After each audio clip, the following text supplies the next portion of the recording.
Something is about to go so right for you that you are going to look back at this exact moment and laugh. Not the polite laugh, the real one. The one that comes from the specific, breathtaking relief of someone who spent a significant amount of time convinced that something was not going to work, and then watched it work so completely that the worry itself becomes almost funny in retrospect. You are almost there. The laughing part is close. But first, I need to talk about the scared part, because the scared part is real and it deserves to be addressed directly before we get to everything else. You have been holding something carefully, like something fragile that you are not entirely sure will survive the journey, moving through the situation with a specific quality of caution that is partly wisdom and partly something else. The something else being the particular fear of someone who has wanted things to work out before and found that wanting something does not protect it from going wrong. You know how to want things and lose them. You have done it before. And that history has installed something in you around this specific situation, a background anxiety that does not always announce itself, but that colors things, that makes you read neutral signs as slightly ominous. That makes good developments feel provisional rather than real. That keeps one part of you permanently, slightly braced for the version of events where this does not work out the way you are hoping. That part of you is exhausted. It has been working very hard for a long time, and I need it to hear something clearly. It has been wrong about this one. What is coming is not the version of events you have been quietly preparing yourself for. It is the other version, the one you have been wanting but not quite letting yourself fully want, because fully wanting something makes its absence unbearable. And so you have been doing this thing where you want it at about 70%, where you let yourself hope but keep a portion of the hope in reserve, where you engage with the possibility of this working while maintaining just enough distance from that possibility to survive if it does not. Release the remaining 30%. You need it for what is coming, because what is coming is going to require your full presence, your full openness, the complete, unhedged, all the way in version of you that does not appear when you are protecting yourself from potential disappointment. And it is asking for that version of you, not because it is naive or because the risk is gone, but because what is arriving has enough substance to be worth the full exposure of your genuine hope. Let yourself want this completely. It is going to work out. Let me tell you what ridiculously well actually means, because those words are doing specific work in this reading, and I want to be precise about them. Ridiculously well does not mean perfectly. It does not mean without complication or difficulty or the ordinary friction of real things unfolding in the real world with real people and real circumstances that do not always cooperate with the most elegant possible version of events. Ridiculously well means better than you have been daring to picture. It means the outcome lands at a level above what the worried part of you has been willing to imagine as genuinely available, above the cautious, scaled back, realistic version of good that you have been aiming your hope at because the full version felt too exposed to reach for.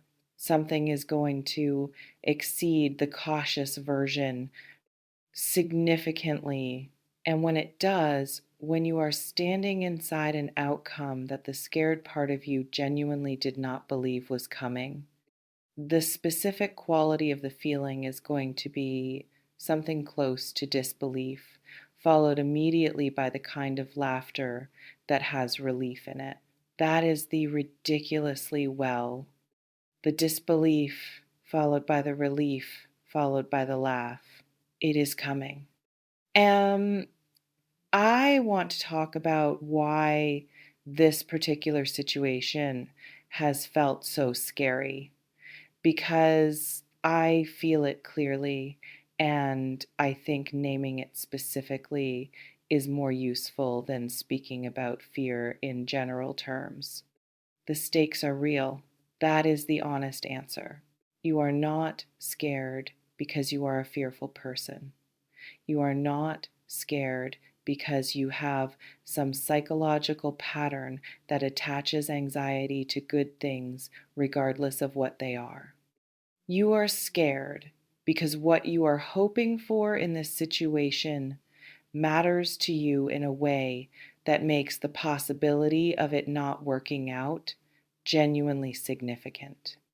It is not a small thing you are hoping for. It is a real thing, a thing with weight and consequence and the kind of meaning that only attaches to things that are actually important to the actual texture of your life. And caring that much about anything creates a specific vulnerability, the vulnerability of someone who is invested, who has skin in the game, who cannot receive the outcome with total equanimity, regardless of which direction it goes, because one direction means something to them and the other direction means something very different. You are invested. That investment is appropriate. The thing deserves to be cared about this much. The fear is the correct response to something that actually matters. It is just not a reliable guide to how things are going to unfold. Here is what I see when I look at the actual energy of this situation rather than the fear colored version of it that has been taking up space in your head. Things are aligning, not slowly, not in the incremental one small step at a time way that makes progress feel like it is barely happening. In the way where multiple things have been moving separately and are now converging, coming together, finding the configuration that makes the outcome you want not just possible, but the natural result of what has already been set in motion. You have been doing your part. That is the thing the fear sometimes obscures. You have been showing up, doing the necessary things, making the choices that needed to be made, putting in the work that the situation has asked for, often without knowing whether the work was enough or whether it was even the right work or whether any of it was going to produce what you hoped it would produce. It was the right work. It was enough. And on the other side of the convergence that is happening right now in the circumstances and in the energy and in the practical reality of what is unfolding, the result of that work is about to become visible. Not eventually. Soon. Something else I need to say here. The people around you in this situation, the ones who have a view of what is happening from a position you do not have access to, are feeling something about this.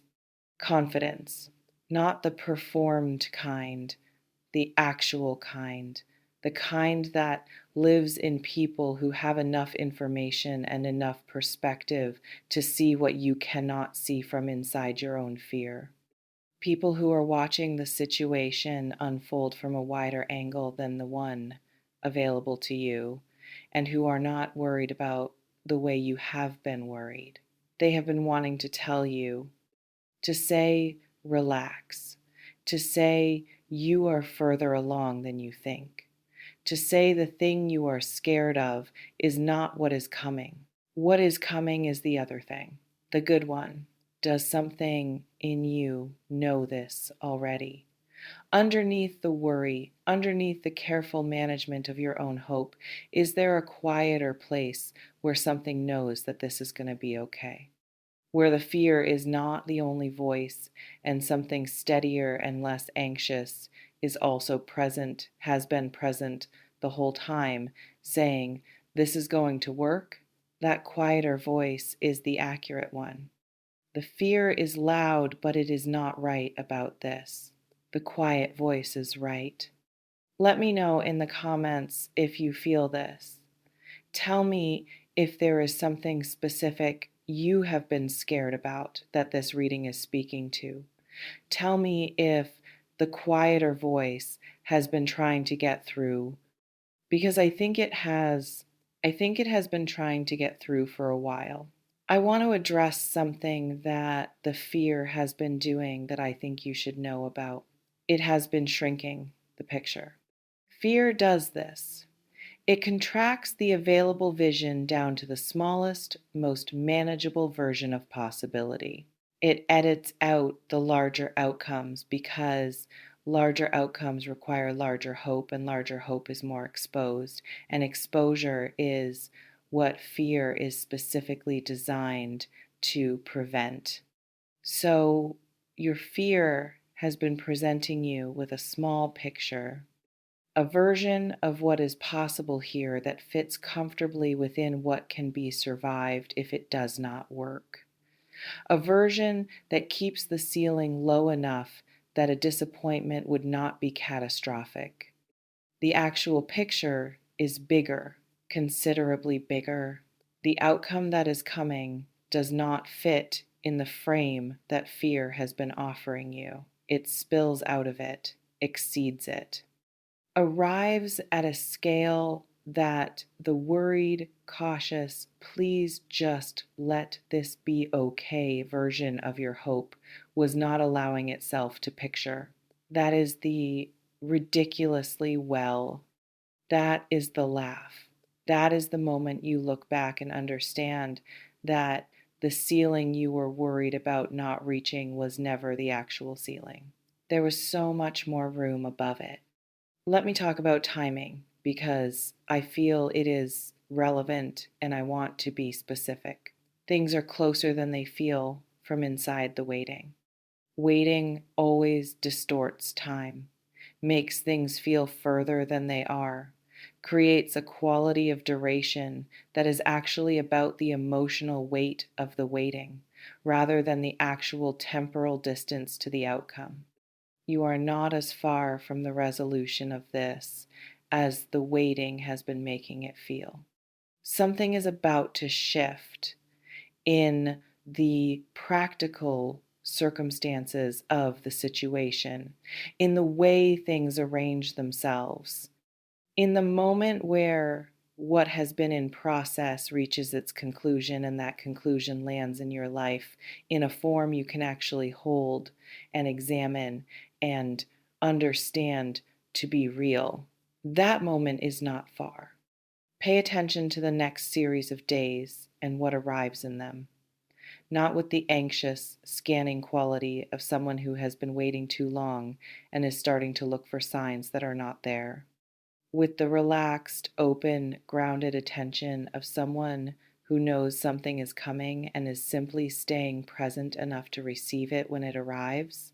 There is a difference between those two qualities of attention.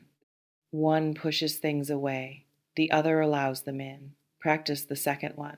I want to say something about who you have been through this period of not knowing. Because the scared version of this story, the one where you have been managing your hope carefully and bracing quietly and moving forward without the certainty you wished you had, does not fully capture what has actually been happening. What has actually been happening is that you have been doing something quietly remarkable. You have been continuing in the absence of guarantee, in the presence of genuine uncertainty about how this resolves. Without the confirmation, that would have made all of it easier and more comfortable and less quietly costly to sustain. You have been continuing anyway, showing up, doing the work, maintaining your investment in something you were not sure was going to pay off. That is not a small thing. That is actually the most important thing because the outcome arriving is not separate from that continuation. It is partly produced by it. The energy of someone who keeps going in the presence of real uncertainty, who does not collapse or retreat or abandon the thing they care about just because caring about it has been uncomfortable. That energy has consequences. It has been having consequences. You are about to see them. One final thing. When this works out, and it is going to work out, let yourself feel the full version of it. Do not immediately move to the next worry. Do not begin scanning the good thing for the problem inside it the moment it arrives. Do not allow the habit of protection that has served you through the uncertain period to bleed into the arrival of the thing you are protecting yourself from not having. When the good thing arrives, be in it completely. The laugh that is coming is earned. Every worried night contributed to it. Every moment of continuing when continuing was hard. Every 70% hope that needed to become 100%.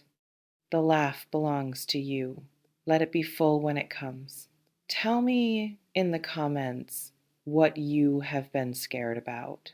Tell me what this is about for you specifically. One sentence, two sentences, however much feels true. Because you showing up here today and reading this is the first evidence that the worried part of you is already starting to trust that the good version is possible. And it was right to start trusting it is possible. It is more than possible. It is coming. Until next time, Virgo, stop being so scared. This one is going to surprise you in the best way, in the laughing way, in the I cannot believe how well this worked out way that you are going to be telling someone about for a long time. Get ready.